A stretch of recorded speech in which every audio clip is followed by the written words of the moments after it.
Glénat nous avait déjà fait, en coédition avec Fayard, une collection de livres de bandes dessinées sur des personnages historiques.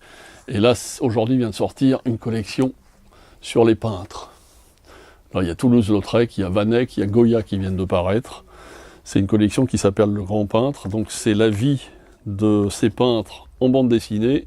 Et à la fin, d'une façon assez didactique, il y a toute l'histoire du peintre et ce qu'il a amené dans la peinture avec la chronologie des peintres célèbres qu'on retrouve.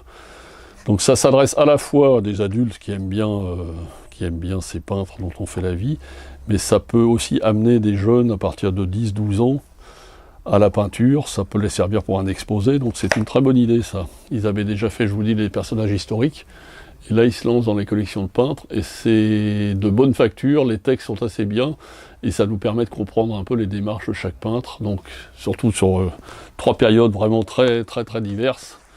Goya, Van Eyck et Toulouse-Lautrec. Donc 3 périodes, 3 styles et 3 époques tout à fait différentes. Voilà. C'est chez Glénat, ça vient de sortir aujourd'hui et c'est une très bonne idée. Donc pour les parents qui veulent toujours acheter des BD, qui n'osent pas acheter des BD en disant c'est pas des livres, c'est pas des choses, et ben maintenant il y a des collections qui se font un peu comme on faisait l'histoire de France en bande dessinée chez Larousse quand on était plus jeune, qui était un petit peu plan-plan et un petit peu... Mais là c'est vraiment adapté d'une façon moderne, agréable à lire, avec des dessins assez bien faits, tous différents les uns des autres, mais qui représentent bien justement les différentes époques.